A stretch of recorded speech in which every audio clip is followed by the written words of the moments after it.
마태복음 5장 8절 말씀 제가 읽겠습니다. 마음이 청결한 자는 복이 있나니 저희가 하나님을 볼 것이미요.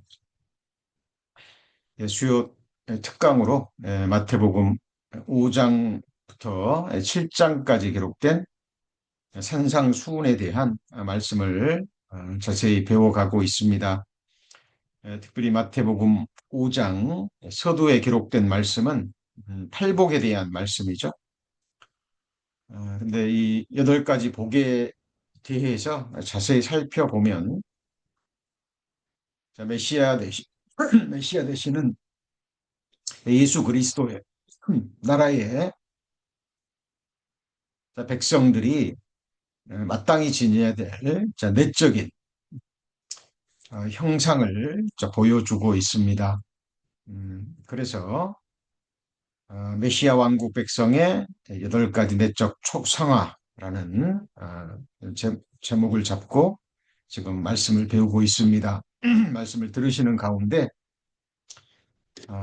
우리 안에 내 안에 이런 내적인 모습이 실제하는지 말씀의 빛으로 살펴보는 그런 은혜의 시간이 되기를 소망합니다.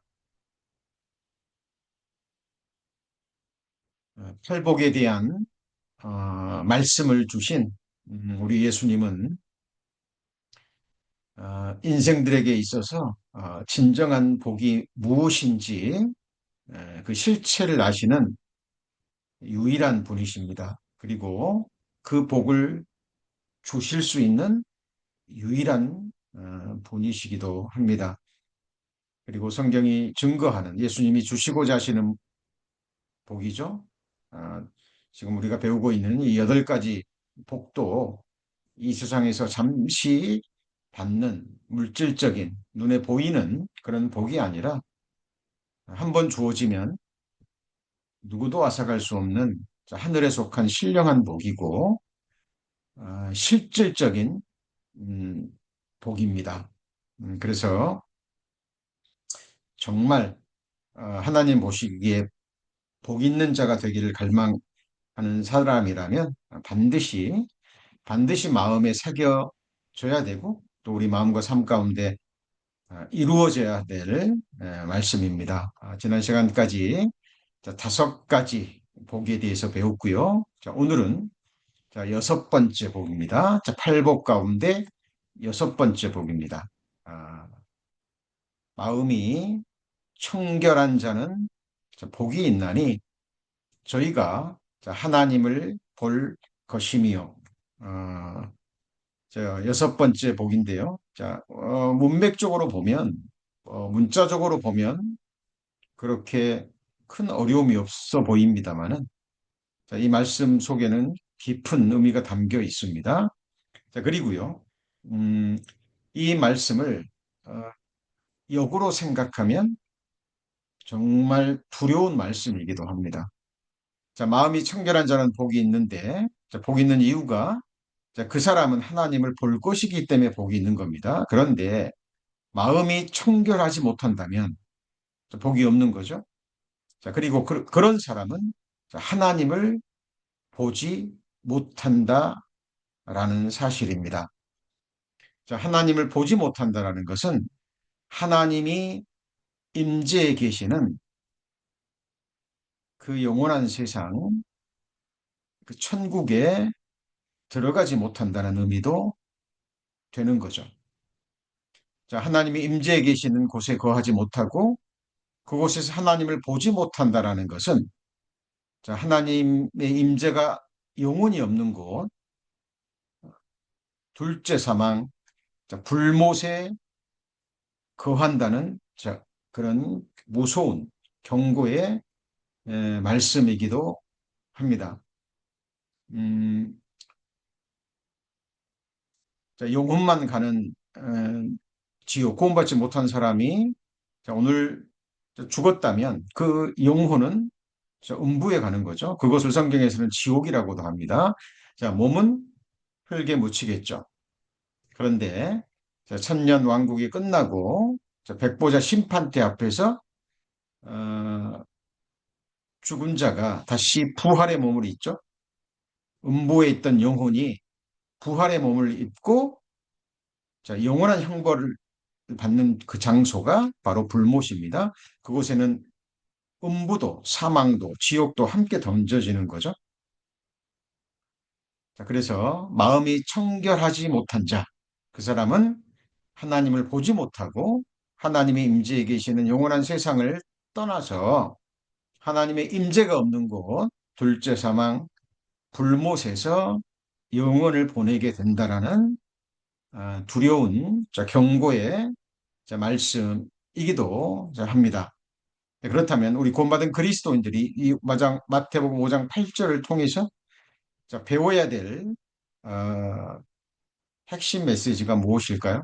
첫 번째, 성경이 증거하는 마음에 대해서 자세히 살펴보셔야 됩니다. 세상에서 말하는 마음과 본질적으로 다른 부분이 있기 때문에 그렇습니다.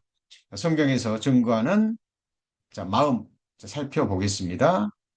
카르디아라고 발음이 되는데요. 이게 문자적인 의미를 살펴보면 심장과 관련된 단어입니다.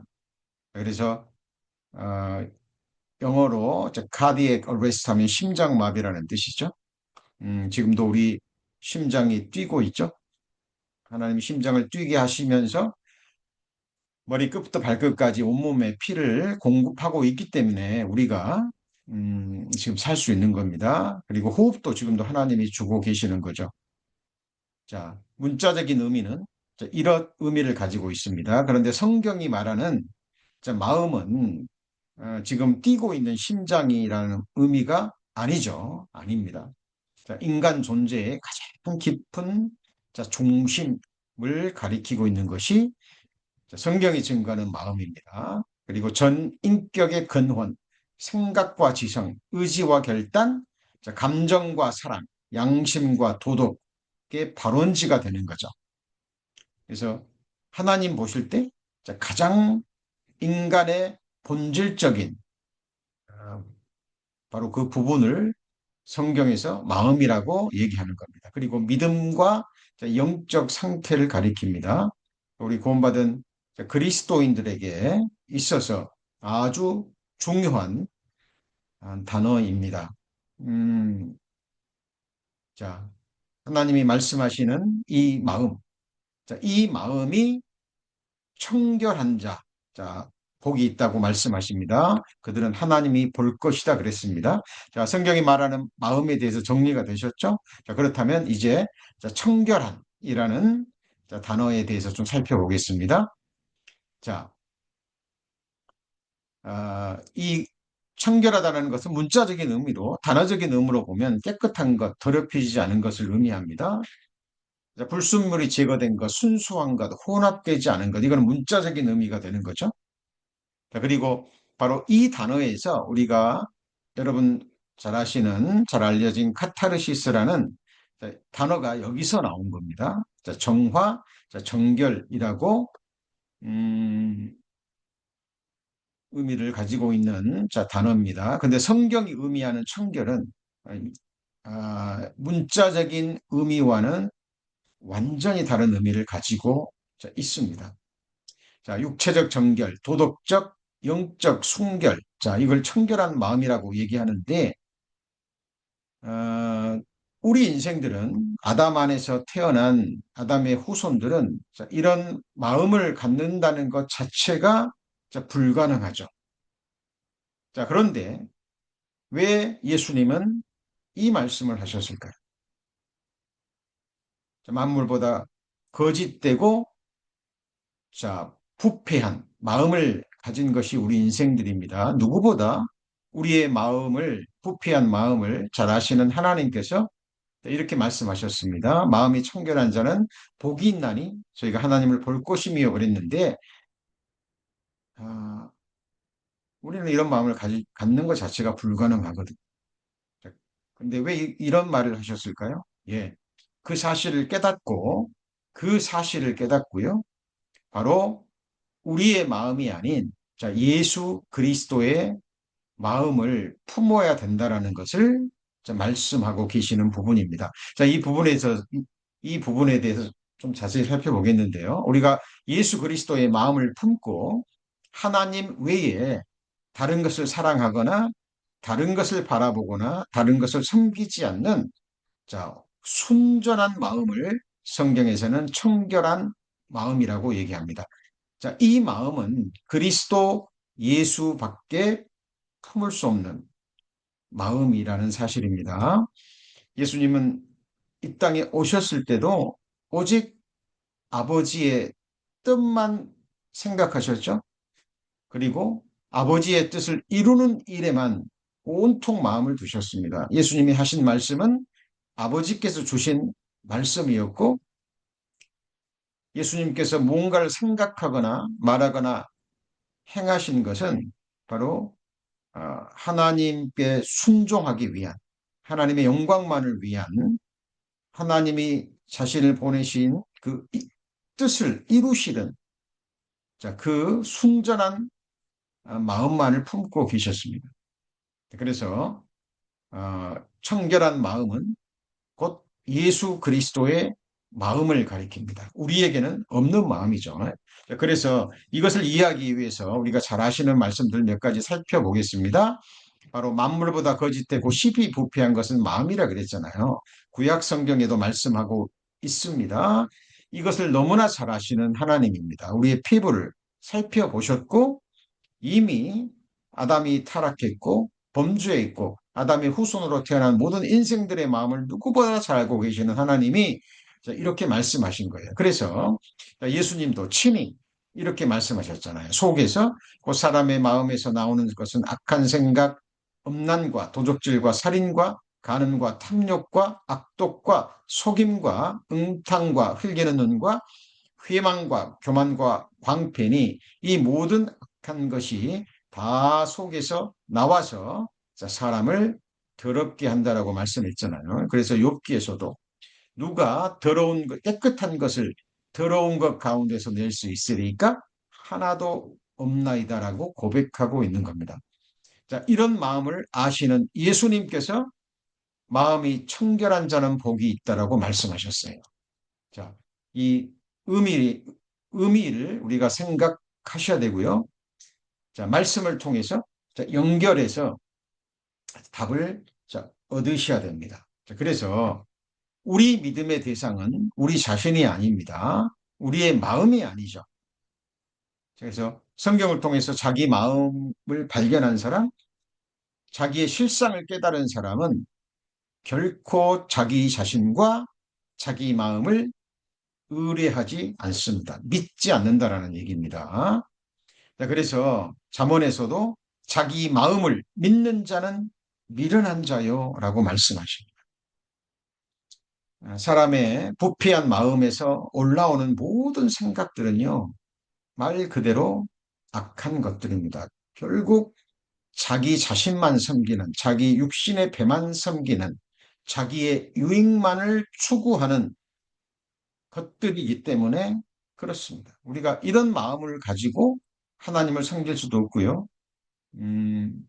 우리에게 주신 새 계명, 내가 너희를 사랑한 것처럼 너희도 서로 사랑하라는 그 새 계명을 이룰 수 없는 거죠. 우리 구원받은 그리스도인들은 너무나 잘 알고 있는 부분입니다. 자,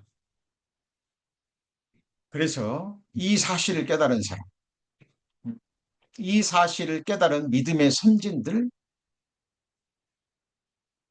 다 이렇게 고백합니다. 이거는 다윗의 시편이죠. 다윗은 어린 시절부터 하나님을 찾았고 구했고 하나님을 섬겼던 하나님이 친히 말씀하시기를 내 마음에 합한 자라고 말씀하신 다윗이 이렇게 지금 기도하고 있습니다.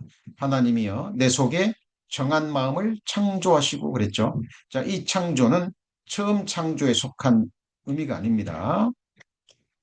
다윗 속에 하나님 정한 마음을 창조해 주소서라고 기도하는 이유가 무엇입니까? 다윗은 발견한 거예요. 자기 마음이 정하지 못한다는 것을. 그걸 깨닫고요. 모태에서부터 멀어진 저울에 달면 입김보다 가벼운 아, 너무나 연약하고 폐역한 자기 자신의 실상을 발견한 거죠. 그리고 자기 안에 주어진 하나님이 주신 영혼을 사모하는 마음, 거룩함을 정한 마음을 갈망하는 마음을 이렇게 기도하고 있는 거죠. 자, 하나님이여 내 속에 정한 마음을 창조하시고 자, 어떻습니까? 지금 예배를 드리고 계시는 우리 성도님들도 동일한 기도 드리고 계시죠? 세상적인 관점을 가지고 세상적인 생각을 가지고 다른 사람과 우리 마음을 비교하면서 우리 자신을 판단해서는 결코 안 됩니다. 성경은 항상 진리만을 얘기합니다. 만물보다 거짓되고 부패한 것이 마음이라면 그게 진리인 거예요. 하나님이 정확하게 보시고 성경에 기록하고 계십니다. 그래서 아담 안에서 태어난 만물보다 거짓되고 부패한 마음을 가진 우리 옛사람은 십자가에 못 박혀 죽은 거죠. 그죠? 그래서 옛사람은 죽고 이제 정한 마음이라는 것은 우리의 부패한 마음이 변화된 그런 마음이 아니라 완전히 새로운 마음이죠. 그 마음이 바로 예수 그리스도의 마음입니다. 그죠? 하나님께서 우리에게 주신 것은 바로 아들입니다. 자, 아들을 주셨다라는 것은 아들에 속한 모든 것을 주셨다라는 거예요. 아들이 누굽니까? 제2위 하나님, 독생자 예수 그리스도, 사람이 되신 참 하나님이시고 하나님의 본체가 되시고 창조주 하나님이 되시는 예수 그리스도를 우리에게 주신 거예요. 속죄 제물로 주셨을 뿐만 아니라 예수님께 속한 모든 것입니다. 생명, 거룩함, 거기에 예수 그리스도의 마음도 포함되는 겁니다. 그래서 우리에게 예수 그리스도의 새 생명을 주셨고요. 그리고 십자가에서 흘려주신 그 보혈의 공로와 능력과 역사로 말미암아 이제 새 생명을 받은 그리스도 안에서 새 생명을 받은 하늘 전혀 새로운 두 번째 창조의 역사 가운데서 이제 새 생명이 자라가면서 말씀을 배우고 깨닫고 성령의 능력과 역사로 새로운 예수 그리스도의 마음이 우리 안에서 일어나는 겁니다. 예수 그리스도가 태어나자마자 자라갔잖아요. 그 몸도 자랐을 뿐만 아니라 그 마음도 자랐습니다. 예수님이 사람이 되신 것은 그죠? 그리고 어린아이에서 장성한 자로 자라는 것은 바로 우리에게 본을 보여주시기 위함이셨습니다. 그래서 히브리서 9장 14절 말씀 하물며 영원하신 성령으로 말미암아 흠없는 자기를 하나님께 드린 그리스도의 피가 어찌 너희 양심으로 죽은 행실에서 깨끗하게 하고 살아계신 하나님을 섬기게 못하겠느냐. 보혈의 공로와 능력과 역사 세 가지 항상 기억하셔야 됩니다. 영원한 속죄 가장 중요하죠. 그리고 영원한 속죄를 이루셨을 뿐만 아니라 이제 그 보혈이 양심으로 죽은 행실에서 깨끗하게 합니다. 성화의 삶을 이루게 하죠. 말씀으로 옛사람은 계속 죽어가고 새 생명은 젖과 같은 신령한 젖을 먹고 밥과 같은 그리고 나중에는 단단한 식물을 먹어가면서 장성한 자로 성장해 가는 겁니다. 그래서 그리스도의 거룩함이 실제적으로 이제 우리의 삶 가운데 이루어지는 거죠.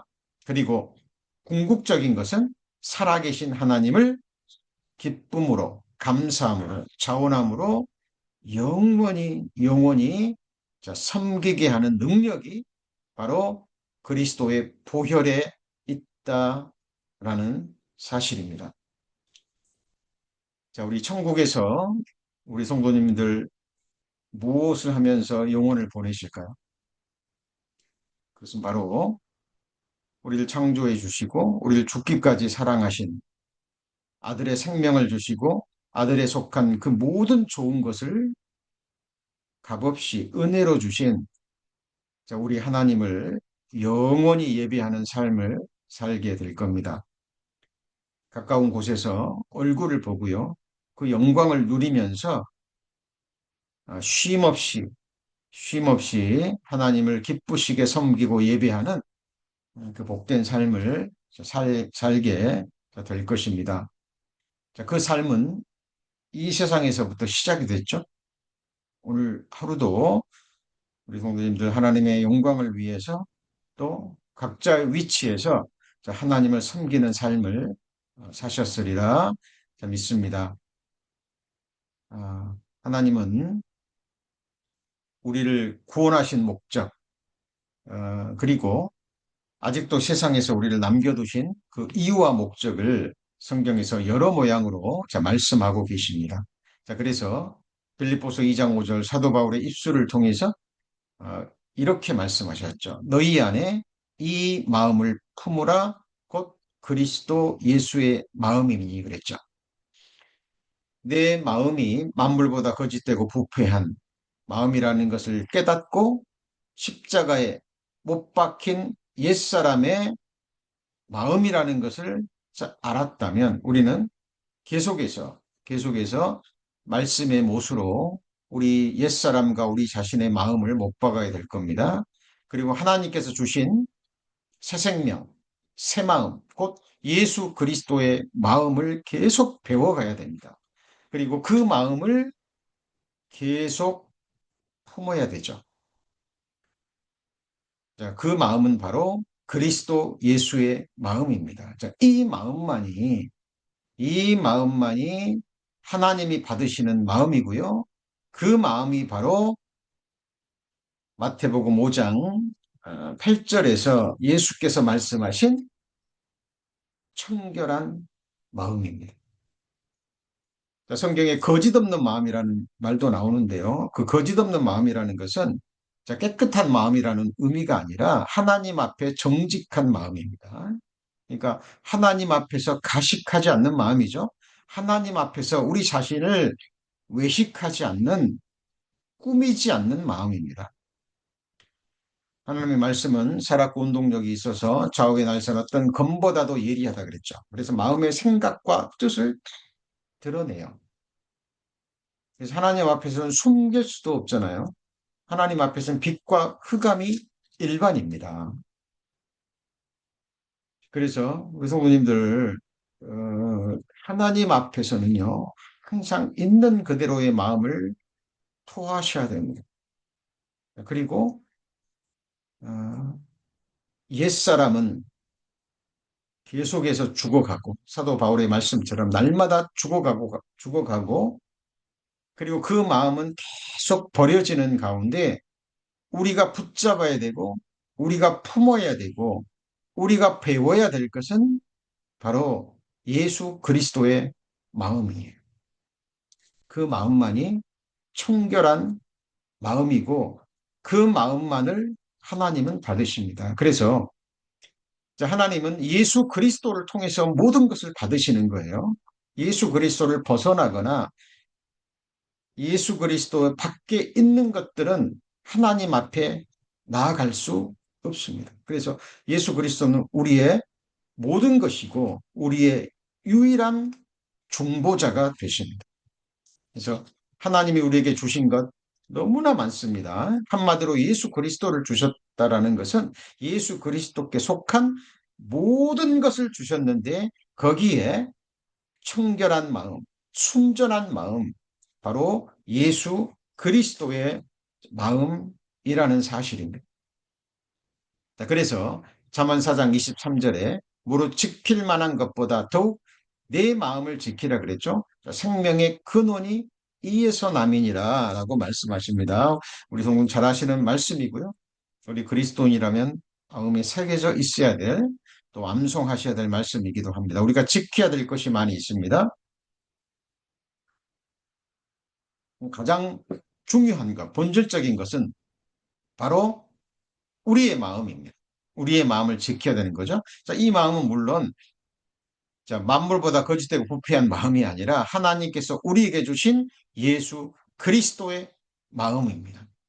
자, 구원받은 그리스도인 안에는 거룩한 성령, 하나님이 주신 새 생명, 새 마음, 새 영이 있기 때문에 그것을 지키라는 겁니다. 그것을 먼저 발견해야 되겠죠. 우리 성도님 마음 중심 속에 이런 마음이 있으시죠? 예, 먹든지 마시든지 정말 무엇을 하든지 하나님의 영광을 위해서 살고자 하는 마음. 내 자신을 위해 산다라는 것이요. 얼마나 무익한 것이고, 얼마나 어리석은 것인지. 육신을 위해 심는 자는 육체를 위해 결국은 썩어진 것을 거두게 돼 있습니다. 자, 아무리 좋은 것을 먹어도요. 아무리 좋은 옷을 입어봐도 만족이 없죠. 아무리 좋은 곳에 여행을 간다 할지라도요. 뭐 잠깐 쉼의 시간이 될 수는 있을지 모르지만 그것이 우리의 영혼을 사모하는 마음을 채워주지 못합니다. 세상 것을 갈망하는 자는 그것을 누리려고 하면 할수록 계속 갈증이 일어납니다. 채워지지 않죠. 자, 그래서 우리 그런 것들에 우리의 생명과 같은 시간, 우리 나머지 인생을 투자해서는 안 될 겁니다. 정말 우리가 신경을 써야 될 것은 우리에게 주신 그 마음 있잖아요. 하나님의 영광만을 위해서 살고자 하는 그 마음. 먹든지 마시든지 무엇을 하든지 하나님의 영광만을 위하고자 하는 그 순전한 마음, 그 씨앗들이 있거든요. 구원받은 그리스도인들은 있습니다. 그것은 바로 하나님이 우리에게 주신 예수 그리스도의 마음이에요. 예수님이 그렇게 사셨잖아요. 그죠? 그 마음을 발견하고 이제 그 마음을 키워가고 그 마음을 성장시키고 그 마음을 지키셔야 됩니다. 왜냐하면 생명의 근원이 거기에서 나기 때문에 그렇습니다. 그래서 마태복음 5장 소도에 기록된 팔복 가운데 오늘 여섯 번째 마음이 청결하다라는 의미를 그냥 세상적인 의미에서 인간의 시선으로 바라보고 뭐 이 사람은 저 사람보다 좀 마음이 깨끗해, 정직해, 거짓 없어, 뭐 친절해, 뭐 이런 정도가 아니라는 사실입니다. 하나님이 원하시는 것은 하나님을 본받는 거예요. 내가 거룩하니 너희도 거룩하라고 말씀하셨죠? 그리고 너희 안에 그리스도의 형상이 이루기까지 내가 너희를 위하여 다시 해산하는 수고를 한다는 사도 바울의 그 갈라디아서 말씀처럼 좀 성령 하나님은 지금 계속 우리 안에 그리스도의 형상을 이루기 위해서 그렇죠? 메시아 왕국 한 백성으로서 부족함이 없는 그 천국 시민권자로 영원한 왕 같은 제사장으로서 하나님을 영원히 기쁨과 감사함으로 섬기기에 부족함이 없는 주의 종으로 하나님의 제사장으로 완전케 하기 위해서 성령은 계속해서 역사하고 계시는 겁니다.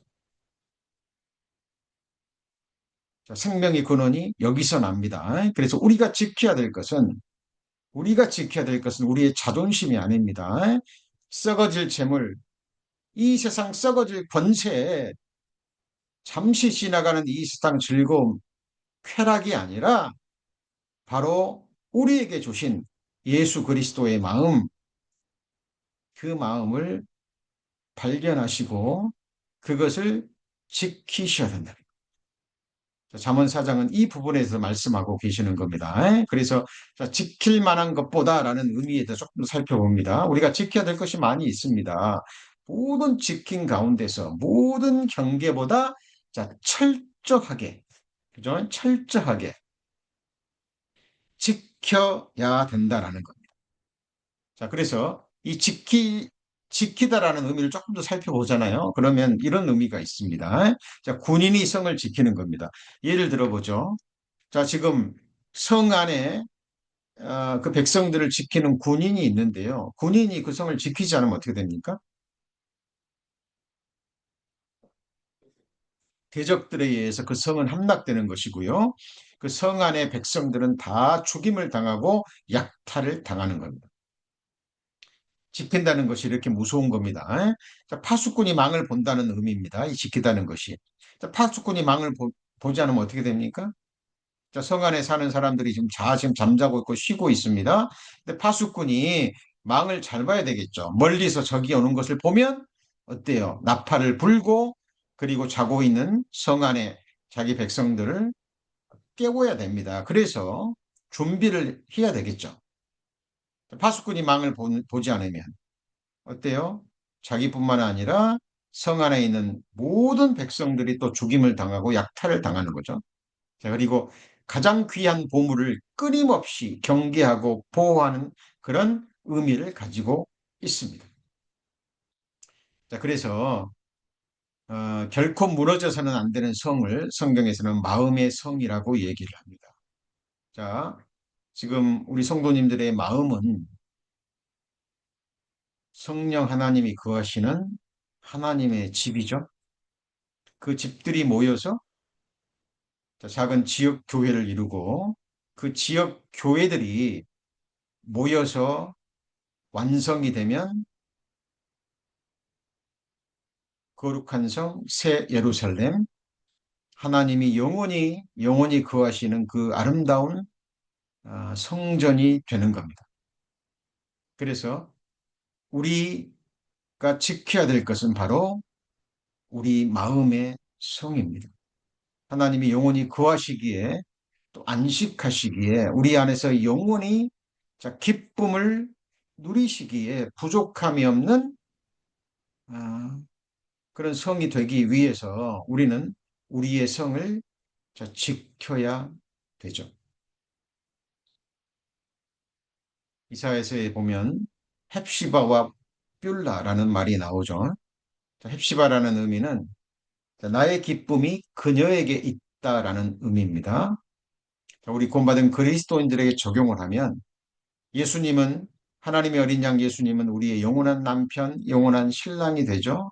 교회는 바로 그 피로 사신 어린 양의 아내 신부가 됩니다. 자, 예수 그리스도의 모든 기쁨은 누구에게 있습니까?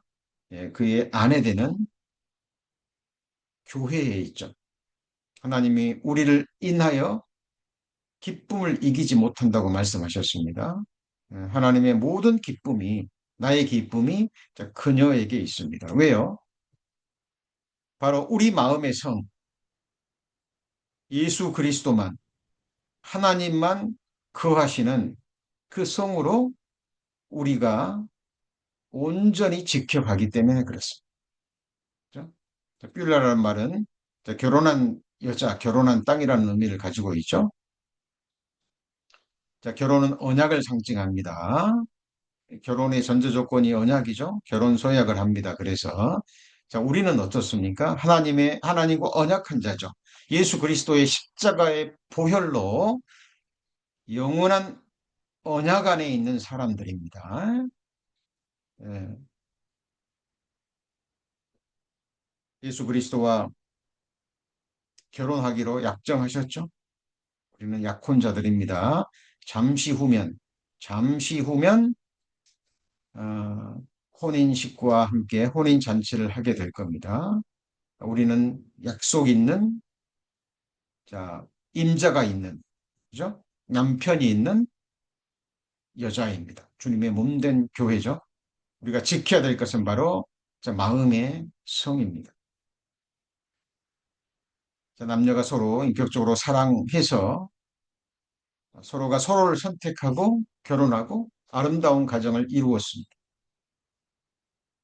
자, 여인이 지켜야 될 것은 가장 먼저 지켜야 될 것은 무엇입니까? 바로 마음의 성입니다. 그죠? 남편 외에는 그죠? 정말 서약으로 거룩한 서약으로 아름다운 가정을 이루었습니다. 그러니까 여인의 마음, 아내의 마음의 성은 지켜져야 됩니다. 그게 무너지면 다 무너지는 거죠. 가정도 무너지고 결혼도 무너지고 저 남편과의 인격적인 모든 관계도 무너지는 겁니다. 자, 우리 성도님들의 마음, 영혼, 그것은 결코 무너져서는 안 되는 성이어야 됩니다. 왜냐하면 그곳에 하나님이 영원히 거하시는 하나님의 거처이기 때문입니다. 그래서 하나님 보시는 가장 귀한 보물이 무엇일까요? 바로 마음입니다. 이 마음은 어떤 마음입니까? 아담 안에서 받은 만물보다 거짓되고 부패한 마음이 아니죠. 예수님께서 주신 새 생명과 함께 새 마음입니다. 예수 그리스도의 마음이죠. 바로 이 마음, 우리의 마음, 우리 구원받은 그리스도인들에게 본질적인 것들입니다. 우리 교회 안에서 모든 봉사가 우리의 모든 헌신이 우리 모든 드림이요. 여기서 나와야 돼요. 여기서 나와야 됩니다. 우리 인간적인 관계에 있어서도 정말 순전한 것들을 서로 원합니다. 그렇죠? 마찬가지로 하나님은 더더욱 그러십니다. 하나님이 뭔가 무엇이 부족해서 우리에게 받으시는 분이 아니잖아요. 하나님은 모든 것을 친히 주시는 분이고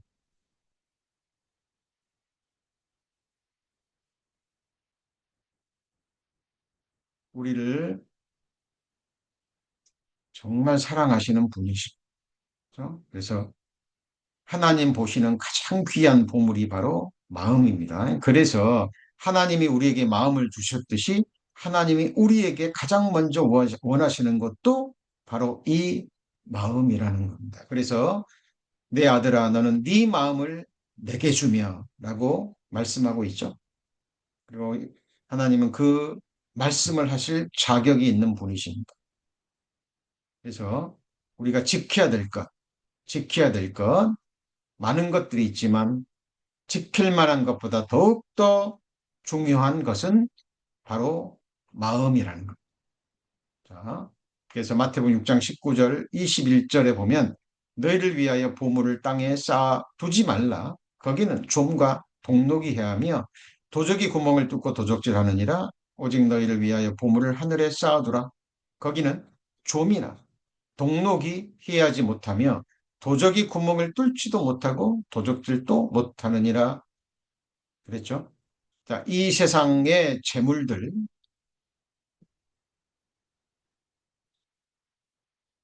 하늘에 갖고 가지 못하죠. 가지고 계신 재물, 뭐 금은 보화 다 좀 먹는 것들입니다. 그죠? 도적질 당할 수 있는 거죠. 그리고 언젠가는 우리가 재물을 놓고 떠나든지 아니면 살아있을 때라도 재물은 어, 독수리가 날개를 펴서 날아가는 것처럼 언제든지 우리를 떠날 수 있고 결국은 떠나갑니다. 그죠? 그것은 우리의 것이 아닙니다. 그래서 예수님께서 우리 구원받은 그리스도인들의 이 땅에서 주어진 이 땅에 많은 직분들이 있죠. 어, 하나님 나라의 사신이면서 동시에 음, 새 것과 옛 것을 곳간에서 내어오는 천국의 서기관이면서 동시에 청지기 드립니다. 청지기가 무슨 의미인지 아시죠? 내 것은 없습니다. 주인의 것을 잠시 맡아서 관리하고 주인의 뜻대로 사용하는 그 직분이 바로 청지기입니다. 진정한 우리의 것은 하늘에 있어요. 우리가 이 세상에서 먹든지 마시든지 무엇을 하든지 하나님의 영광을 위해서 하고 그리고 하나님의 말씀에 순종한 것. 그렇죠? 그래서 시편 기자가 내 소유는 이것이니 내가 주의 말씀을 지킨 것이니다라고 말씀하죠. 그래서 우리가 식물을 물 위에 던집니다. 자, 말씀이 역사하는 곳 위에 우리의 시간, 우리의 노력, 우리의 재능, 우리의 생명을 던집니다. 사람은 반드시 심은 대로 거두게 돼 있어요. 그죠? 육체를 위해서 심는 자는 육체로부터 썩어진 것을 거둡니다. 자기 배만 섬기는 사람들이 있거든요. 그러나 하나님 나라를 위해서 눈물로 말씀의 씨앗을 뿌리는 자들이 있습니다. 말씀으로 눈물을 흘리면서 씨앗을 뿌린다고 하면 많은 사람들이 오해합니다. 뭐 이 세상에 나가서 복음을 전하는 것, 이 세상 사람들에게 말씀의 씨앗을 뿌리는 것만 생각하는데 그에 앞서서 가장 먼저 우리 자신에게 눈물을 흘리면서 말씀을 뿌리셔야 됩니다. 계속해서 쉼 없이 우리 성도님들의 마음은 바칩니다. 예, 우리의 삶이 바로 바치고 하나님의 일터죠. 우리는 의식하건 간에 의식하지 못하건 간에 무엇인가를 계속해서 시간 속에서 뿌리고 있어요. 오늘 하루 우리 성도님들의 마음밭에 인생의 밭에 무엇을 뿌리셨습니까? 예, 성경에 보면 정말 눈물을 흘리면서 자기 마음밭에 자기 인생의 밭에 계속해서 말씀의 씨앗을 뿌리는 믿음의 선진들의 모습이 기록되어 있습니다. 가장 지혜로운 자. 지금은 힘들고 육신을 이겨야 되잖아요. 그렇죠? 우리의 마음을 모아야 되고 그리고 골방에 앉아서 그 귀한 시간을 따로 마련해서 온전히 투자해야만 이 말씀의 씨앗이 뿌려져. 뿌릴 뿐만 아니라 계속해서 관리해야죠. 관리해야 됩니다. 내 마음이 혹시 돌짝밭은 아닌지, 가시덤불은 없는지, 악한 새들이 와서 오늘 내가 뿌린 말씀의 씨앗을 앗아가는지는 않은지 계속해서 우리가 생각하는 가운데 우리의 말씀을 관리해야 됩니다. 그래야, 그래야 결국 시간 속에서 어느 날 이 말씀의 씨앗이 싹이 트고 꽃이 피고 열매가 맺혀지는 거죠. 그 열매가 바로 하나님 나라에서 영광으로 하나님께 드려지고 그것이 우리에게 영원한 내 것으로 내 권세와 영광과 상급으로 주어지는 것. 자, 우리 성도님들의 보물이 무엇입니까? 네, 그곳에 우리 성도님들의 마음이 가게 될 겁니다. 자, 여호와여 주의 도로 내게 가르치소서 내가 주의 진리에 행하오리니 일심으로 주의 이름을 경외하게 하소서 그랬죠. 이게 뭡니까? 한 마음이로입니다. 한 마음이죠. 이 한 마음이 무엇입니까?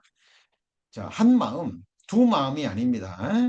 자, 하나님만을 위한 그 마음으로 주의 이름을 경외하게 하소서라고 기도하고 있습니다. 자, 하나님을 가까이 하라. 그리하면 너희를 가까이 하시리라. 자, 죄인들아 손을 깨끗이 하라. 두 마음을 품은 자들아 마음을 성결케 하라 라고 얘기합니다. 구약 성경에 보면요. 여호와도 섬기고 그리고 우상도 섬기는 사람들의 모습이 나옵니다. 하나님 그거 가장 가증히 여기시는 거죠. 요한계시록에도 보면 자, 차갑지도 않고 뜨겁지도 않아요. 미지근한 마음 하나님이 토하여 내친다 그랬죠. 자, 우리 성도님들이 마음 계속해서 살피셔야 됩니다. 말씀을 통해서 내 마음이 누구를 향해 있고 어디를 향해 있는지 이 세상을 사랑한다면 이 세상 것에 마음이 끌린다면 우리는 영적인 간음을 하고 있는 거예요. 하나님은 우리를 위해서 마음을 두시고 우리를 보물로 여기시니까 마음을 두신 거죠. 그리고 하나님의 가장 보배인 예수 그리스도를 값없이 주셨어요. 그리고 우리에게 이제 마음을 달라고 얘기합니다. 그리고 우리에게 이제 생명을 달라고 얘기합니다. 마음을 다하고 뜻을 다하고 힘을 다하고 뜻을 다하고 그죠? 생명을 다해서 너희 하나님 여호와를 사랑하라. 예. 그게 바로 마음의 할례를 받은 사람들의 삶이죠. 마음의 할례가 무엇입니까? 내 마음 가죽을 베는 거죠. 예수 그리스도의 침례, 예수 그리스도와 함께 죽은 사람들입니다. 그리고 예수 그리스도의 새 마음을 품은 사람들이에요. 마음의 할례 받은 자들, 마음 가죽을 벤 자들.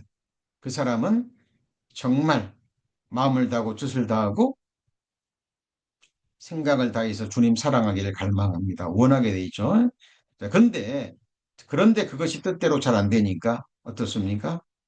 애통하는 삶을 사는 거고 의에 굶주린 삶을 사는 거예요. 계속해서 해도 부족합니다.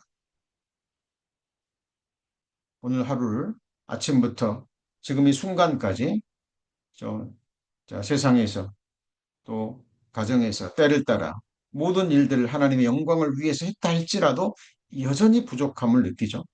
예, 하나님이 그 마음을 채워주시니 주님 나라에서는 마음껏 이 세상에서 품었던 그 소망대로요.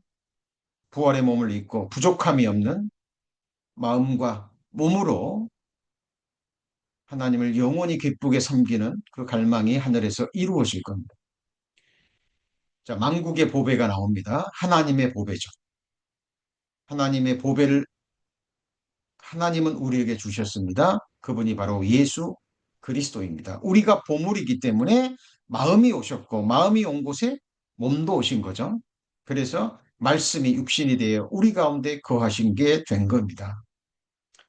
이 사랑을 받았다면 그 사랑을 받은 자들은요, 마땅히 그런 삶을 갈망하기를 원합니다. 성도님들, 이 세상 잠시 한번 생각해 보세요. 계산을 한번 해보시기 바랍니다. 우리 육신의 나머지 생에 몇 년이나 주어질 것 같습니까? 우리가 주님 심판대 앞에 서면, 그리스도의 심판대 앞에 서면 무엇을 후회할 것 같습니까?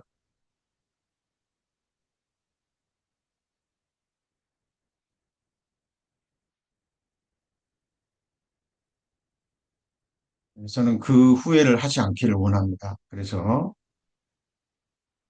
정말 오늘이라 일컫는 동안에 초놈을 아껴서 우리에게 주어진 모든 것을 다시 하나님께 돌리고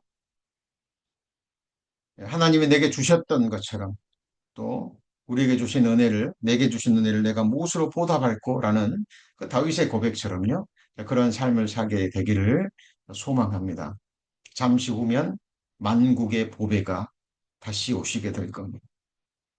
그 부활의 영광의 얼굴을 우리는 다시 보게 될 거고요. 그리고 이전이 무엇입니까? 하나님의 성전이잖아요. 진짜 성전, 하나님이 원하시고 선택하신 성전은 우리라니까요. 우리 성도님들의 마음, 우리 성도님들의 영, 우리 성도님들의 존재와 삶이 곧 하나님이 영원히 영광으로 채우실 거룩한 전이잖아요. 이 사실을 잊지 않고요. 어, 생활하셨으면 좋겠습니다. 자, 하나님께서 말씀하십니다. 1차적으로는 이스라엘 민족이지만 궁극적으로는 우리 구원받은 그리스도인들 한 사람 한 사람을 가리킵니다. 내가 너를 보배롭고 존귀하게 여기고 너를 사랑하셨다고 얘기하죠. 어떻게 해요? 독생자의 생명을 버리기까지. 우리가 보배이기 때문에 마음을 주셨고 마음 가는 곳에 몸도 가고 모든 것 가는 거예요. 이 사랑을 받았습니다. 받았다면 받은 사람들은요, 당연히 하나님께 마음을 드리고 하나님 보배이기 때문에 마음 가는 곳에 결국은 우리의 목숨까지 가고 우리의 영원한 삶까지 가는 겁니다. 자, 사람이 무엇이간데 주께서 크게 여기서 그에게 마음을 두시고 욥은 깨달았어요. 욥은 깨달았습니다. 하나님 앞에 자기 자신이 보물이라는 걸 깨달았습니다. 그래서 도대체 이해가 안 되는 거예요. 사람이 무엇이간 주께서 크게 여기시고 벌레와 구더기와 같은 인생에게 마음을 두셨냐 그 말이에요. 그리고 아침마다 권징하시며 분초마다 시험하시냐고요. 주께서 내게 눈을 돌이키지 아니하시며 나의 침 삼킨 동안도 놓지 아니하시기를 어느 때까지 하실까요? 예, 영원에서 영원까지. 성경에 보면 영원에서 영원까지라는 표현도 나오고요. 지금부터 영원까지라는 표현이 나오죠. 자, 하나님은 영원토록 우리에게 눈을 돌이키지 않습니다. 마음을 돌이키지 않으십니다. 하나님은 진리만을 말씀하십니다. 사실만을 말씀하셔요. 그래서 우리의 시선이, 우리의 마음이 하나님을 벗어날 때 하나님은 질투하시는 하나님이 되시는 겁니다. 그래서 믿음의 주요, 온전케 하시는 주님만을 바라보고 살아가기를 하나님은 원하시는 거죠. 그래서 자, 무릇 지킬 만한 것보다 더욱 내 마음을 지키라. 자, 하나님이 말씀하고 계시죠. 생명의 근원이 여기서 나는 겁니다. 자, 지금 무엇을 우리가 배우고 있습니까? 마태복음 5장 소두에 나와 있는 팔복 가운데 여섯 번째 복. 자, 마음이 청결한 자는 복이 있나니 저희가 하나님을 볼 것이요. 이 말씀을 배우는데 자, 성경이 증거하는 마음이 무엇인지 알아야 이 말씀을 이해할 수 있는 겁니다. 자, 그리고 우리의 마음이 집이라 그랬잖아요. 우리의 삶이, 우리 존재 자체가 하나님이 영원히 거하시기로 작정하신 집이라 그랬죠. 그래서 하나님께서 지금 성령 하나님을 통해서 하나님이 영원히 거하실 집을 세워가고 계시는 거예요. 그거 교회잖아요. 주는 그리스도시요 살아계신 하나님의 아들이시다라는 그 믿음의 고백 위에 예수님께서 내가 이 반석 위에 내 교회를 세우리니 그랬잖아요. 내 교회가 무엇입니까? 하나님의 집이에요. 그죠? 하나님이 영원히 거하시기로 작정하신 하나님의 영원한 거처, 하나님의 성전, 하나님이 세우십니다. 하나님이 세우고 하나님께서 지키셔야 돼요. 조금 전에 배웠습니다. 뭐, 무릇 지킬 만한 것보다 네 마음을 지키라 그랬는데 사실 우리는 지키고자 하는 그 마음만 있을 뿐 지킬 수 없는 존재들이죠. 자, 그러나 그 사람들에게 나라는 존재가 그리고 우리가 바로 하나님의 성전이고 하나님이 영원히 거하실 집이고 하나님이 세워가시고 하나님이 지키시는 하나님의 성전이라는 것을 알고 믿고 깨달은 자, 그리스도인들은요. 그 갈망이 있잖아요. 그 갈망을 보시고 하나님께서 우리와 함께 집을 세우시고 우리와 함께 바로 이 성을 지켜 가십니다. 이게 성경에서 말하는 동행이고 동역의 의미가 되는 거죠. 자, 우리는 믿음의 동역자라고 얘기를 합니다. 무엇에 있어서 동역입니까? 예, 하나님 나라를 완성하는 일. 하나님이 영원히 거하실 집을 함께 세워가는 일. 물론 하나님이 세우지만 우리를 통해서 우리와 함께 세우고 지켜가시는 거예요. 원하지 않는 사람에게 하나님은 이루시지 않습니다. 영생도 받기를 원해야 되고, 그죠? 하나님과 영원히 함께 하기를 원해야 되고, 원하지 않으면, 구하지 않으면, 찾지 않으면, 두드리지 않으면 아무것도 되지 않습니다. 그래서 먼저 우리의 원함을, 우리의 갈망을 하나님께 계속 말씀드려야 되잖아요. 이것이 바로 기도잖아요. 이것이 바로 우리의 기도고 간구고 도구가 되는 것. 자, 하나님께서 지금 집을 세우시고 그리고 지켜가고 계십니다. 너희는 하나님의 밭이요 하나님의 집입니다. 그렇죠? 자, 사도 바울이 물론 사도 바울도 밭이고 집입니다. 그러나 특별히 이 당시 12 사도와 함께 사도 바울은 특별한 초대교회 사도적 권위를 가지고 있는 사람들이죠. 자, 기억하십시오. 우리는 하나님이 일하시는 일터고 하나님의 집입니다. 하나님이 세워가시는 성전이라는 거죠. 그래서 내가 내 지체하면 너로 하나님의 집에서 어떻게 행해야 할 것을 알게 하려 함이니 이 집은 살아계신 하나님의 교회요. 진리의 기둥과 터니라.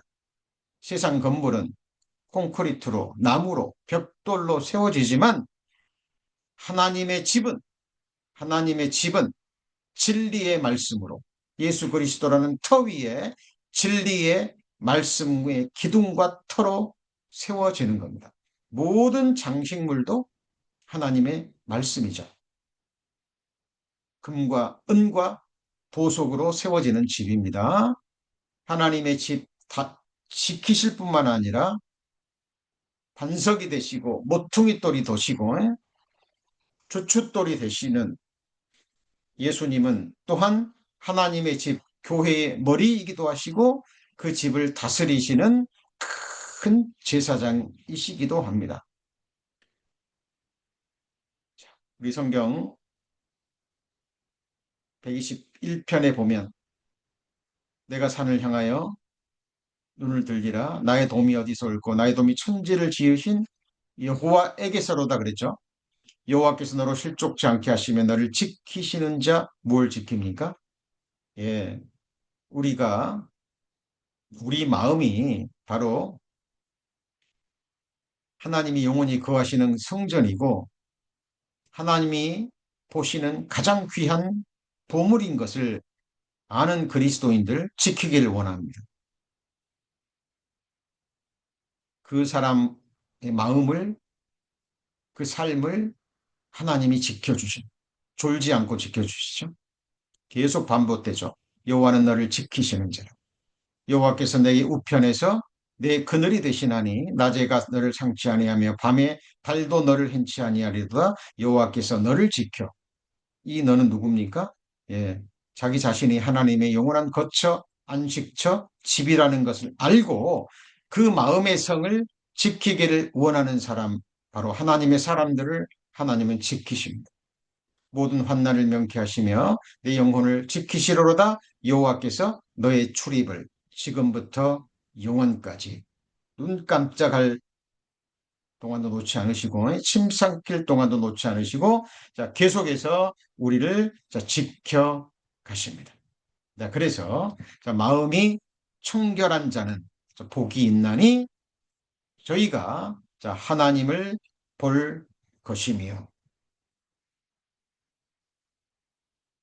자 이 말씀 자, 이제 이해가 자, 가셨으리라 자, 믿습니다. 자, 문자적으로만 보게 되면 뭐 어려움이 없는 아, 그런 말씀 같은데 이 말씀은 결코 우리가 쉽게 넘어갈 말씀이 아닙니다. 소두에 말씀했다시피 이 말씀을 역으로 돌리면 마음이 청결하지 못한 자는 복이 없는 거고요. 그 사람은 결코 하나님을 보지 못합니다. 영원한 둘째 사망에서 영원히 보내게 된다는 무서운 경고의 말이기도 하는 거예요. 그래서 마태복음 7장에 보면 그것도 산상수훈에 속한 거죠. 주여 주여 하는 자마다 다 천국에 들어갈 것이 아니요라고 말합니다. 자, 우리도 주님의 이름을 부르는 자들입니다. 바로 마태복음 7장에 나온 그 말씀이 바로 나 자신을 향한 우리를 향한 말씀이 아닌지 우리 늘 깨어 기도하는 가운데 정말 하나님 보실 때 예수님 보실 때 우리는 팔복에 해당되는 사람들인지 돌아보셔야 됩니다. 이 세상을 떠나는 날 이제 다시는 돌아볼 수 없습니다. 다시는 준비할 수 없어요. 우리의 구원을 확증하는 것도 그리스도의 심판대 앞에 서는 그날을 준비하는 것도 어린 양의 혼인 잔치를 예비하는 신부 단장하는 그 시간도 우리에게 얼마나 남겨 있을지 아무도 알지 못합니다. 지금 이 세상 곳곳에 전쟁과 전쟁의 소문, 그렇죠? 지진, 기상이변, 유럽에서는 철도가 녹아버리고요. 신호등이 녹아버리고 40도가 넘어가는 지금 폭염이 계속되는 그곳도 있다고 합니다. 모든 것이 지금 이상한 게 아니죠. 성경에 기록된 대로 지금 흘러가고 있습니다. 성도님들, 지금 눈에 보이는 이 세상에서 잠시 겪는 육신적인, 경제적인, 세상적인 그 어려움에 마음 빼앗기시면 안 됩니다. 세상 염려라는 가시덤불이 우리의 마음에 심겨진 말씀의 씨앗들이 자라는 것을 방해해서는 안 되겠죠. 저희들 지금 하나님께서 성도님들의 입술을 통해서 지금 특별히 수요 특강으로 마태복음 5장에서 7장까지 산상수훈을 배우게 하신 이유가 있으리라 그렇게 생각합니다. 기도하시겠습니다. 하나님, 저희를 구원해 주신 은혜 감사합니다. 오늘 마음이 청결한 자는 복이 있나니 저희가 하나님을 볼 것이요라는 주님이 주신 팔복 가운데 여섯 번째 복에 대해서 배웠습니다. 하나님, 하나님의 말씀을 바르게 배우기를 원합니다. 자세히 배우기를 원합니다. 배우고 듣고 잊어버리는 참으로 어리석은 자, 패역한 자 되지 않기를 원합니다. 주의 말씀이 찌르는 채찍처럼 또 성소에 잘 박힌 못처럼 우리 마음에 깊이 심겨지고 박혀지기를 원합니다. 성령께서 때를 따라 생각나게 하시고 또 돌아보게 하셔서 잠시 잠깐 후면 우리에게 다가올 그 영광스러운 날을 부끄러움이 없이 설 수 있도록 준비하는 주의 자녀들 되게 하여 주옵소서. 하나님 보시기에 참으로 복 있는 자로 주님 앞에 드러나는 그 순간까지 우리의 마음 지켜주시고 온전케 하여 주옵소서. 우리 구주 예수 그리스도의 이름으로 기도합니다. 아멘. 수고하셨습니다.